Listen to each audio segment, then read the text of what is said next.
Welcome to the Called Forth podcast. This is your season of awakening and activation.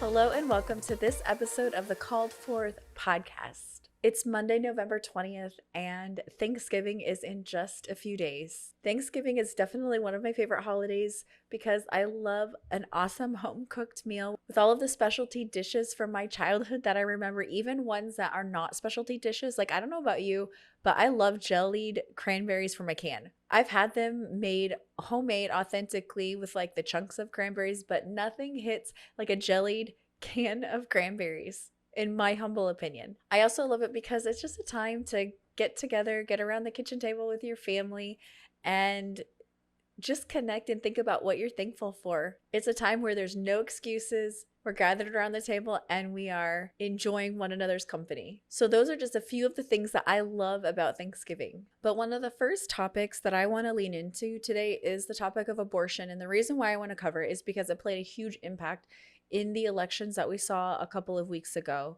There were different elections that were held in different states, some from everything to your city, voting for your city council and your school board, to in some states, governor elections and Supreme Court elections. And what we would have hoped would have been more seats that were gained by Republicans, we actually saw losses and we saw Democrats gain more seats. And I've heard a lot of conversation back and forth about why this was exactly. And a lot of it came down to abortion rights. A lot of voters turned out over this specific issue. And in peeling back the onion of this, there was a lot more money put into the messaging that Democrats put out against Republicans and for their own issues. And Republicans were just working with much less money and poor messaging at that. Ronna McDaniel is the chairwoman of the RNC, and we saw a lot of blame thrown her way as well for these losses. But if we're going to get to the root of the issue, the abortion issue, where I think we have a lot of development that needs to happen in this conversation with messaging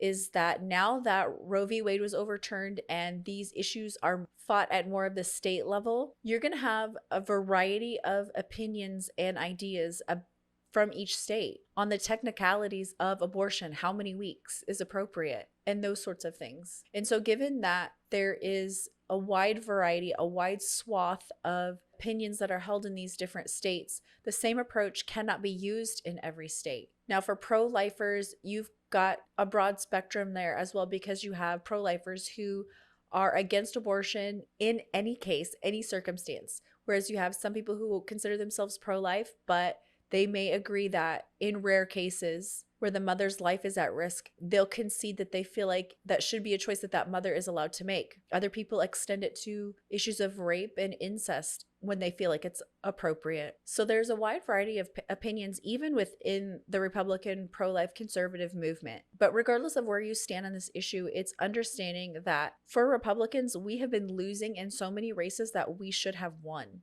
Because in so many instances, the polling shows that there is consensus on the fact that Republican policy is better for America than so many of the Democratic policies. They'll agree on that, but they'll still continue to vote for Democrats to retain seats or obtain seats.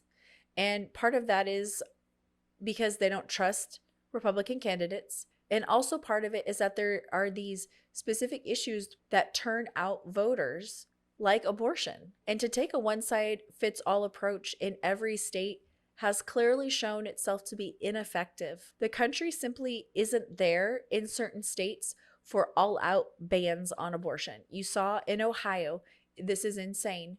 They voted for the right to abortion up until the time of birth. That's absolute lunacy. But it's where the majority of the voters turned out to vote. And so knowing this, Republicans have to be more strategic and well-informed and really understand the demographics of the constituents in their state. What messaging is going to work, what messaging doesn't. And so I think there needs to be a deeper conversation around where we are at in culture with the issue of abortion, and not just where we're at culturally, but where are we at in each individual state, and what can we do to better communicate on this issue of abortion. It's a highly divisive topic because it's an extremely personal and emotional issue from the perspective of a personal sexual choice that's made that then results in a pregnancy. And while the issue of whether or not this child is a valuable human life that deserves to retain its right to life is an absolute no-brainer from the perspective this is a person with a soul that is created by God. But how we communicate that and articulate that to a society that does not have similar values is vitally important in the way that we address how we speak about abortion. And so we're seeing in so many instances, the culture isn't there with us on a no abortion policy.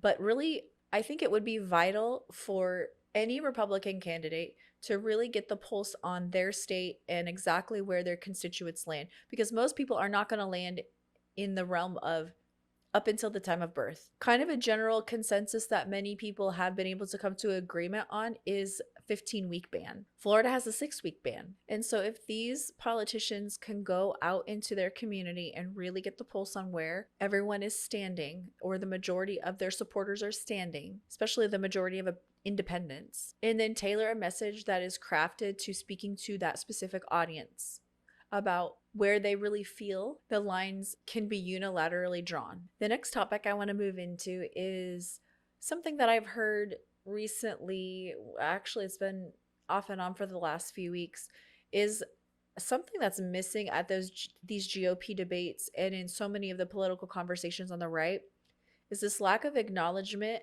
about the indictments that are going on right now. Because these GOP candidates are, of course, talking about talking points that highlight their accomplishments and what they're going to do different and things they think that are important to the American people, like the economy and the border crisis and the Ukraine war and Israel Hamas, all of these things. And while they're all valid, there is a lack of discussion about the weaponization of the DOJ and what's happening to Donald Trump right now.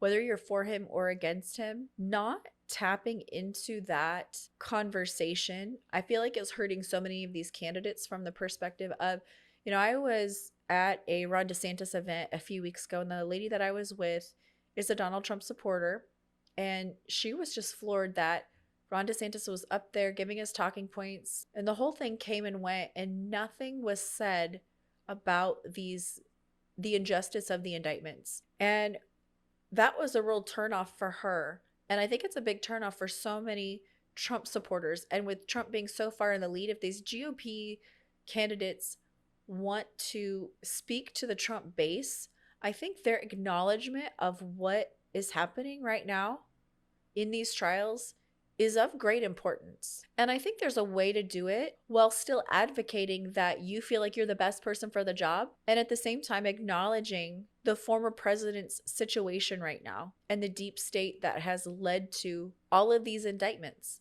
And I get for them it's more convenient that he is facing all of that, because then they can focus on their campaign, and they hope in turn that voters will not want to deal with the drama of what comes with multiple indictments of a candidate. But at the same time, you also alienate the number one leading contender for the Republican nominee, the base of the Republican nominee. And so we'll see over the next few weeks leading up to the upcoming caucuses if the messaging changes. We have another GOP debate coming up, which I'm excited to listen to because Megyn Kelly is moderating, as well as others on News Nation, I think it is. We'll see if this conversation comes up, if she's able to bring it. But I think it's an interesting one because it does, I think a conversation like this would help them tap into that very Trump base that they want to appeal to in order to bring up their poll numbers and their possibility of getting the nomination. The last topic I want to talk about is, how do I word this? The importance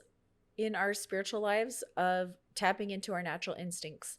And this came up just recently when I was in prayer, and I've been contending for a really long time for some more clarity and direction with what I want to do with my job and my voice in my life. And I'm very much a type A thinker, analytical. And I just really sensed in that prayer time that my instincts were out of tune, that was what God was highlighting in that prayer session, was my instincts being out of tune, because I so have been going in the opposite direction of trying to figure out, just mentally speaking, the direction that I should go in without tapping into that natural instinct of what I feel drawn to. And if you look up natural instinct, it means a way of behaving, thinking, or feeling that is not learned, a natural desire or tendency that makes you want to act in a particular way. And I think so often in the church, the messaging has been, or at least in Christianity itself, the messaging has been, you don't follow your heart, you don't follow your instincts, because we have bad instincts. We have bad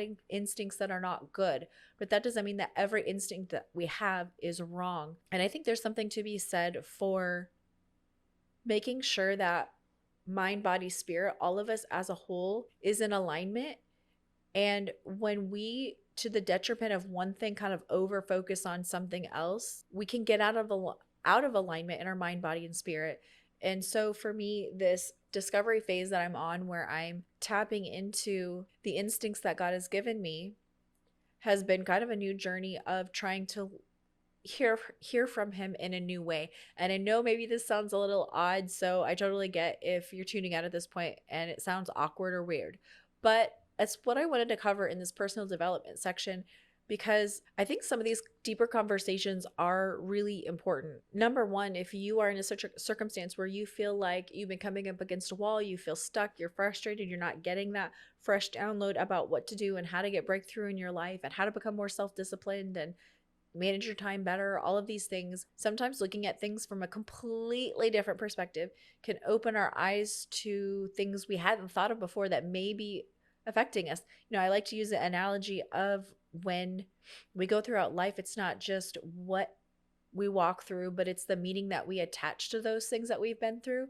And we develop a belief system out of them. And if we don't ever evaluate the belief system and why we believe what we believe throughout the way, sometimes we can be living from a place of deception without even really realizing it, or things that just don't serve us anymore, mentalities that don't serve us anymore. And so to kind of bridge the gap here between that and instinct, I share this because maybe for you, you're also a deep thinker and an analytical person, or you're in a season or a chapter right now where you've really been tapping into that side of yourself. Maybe rethinking how God has spoken to you in the past might be a way to connect to a new way that he's speaking to you in this new season. And I'll land the plane for the whole episode here. I was listening to a Christy Wright podcast, I think it was just yesterday, and she talked about how God is really good at getting you where you need to go. But sometimes we get so stuck in, God, why isn't there a really distinct direction and voice of go here, do this, open this door?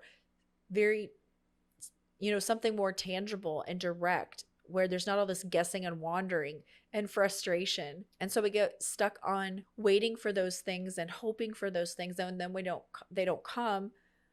And we can get lost and frustrated in anger and discouragement towards God in relation to that. But if we can trust that God is so good at getting us where he wants us to be, and if we stay focused on being faithful with where we're at, we can release this frustration with God and this tension with him and walk in peace, knowing from that place of trust, he's going to help us get where we're meant to go.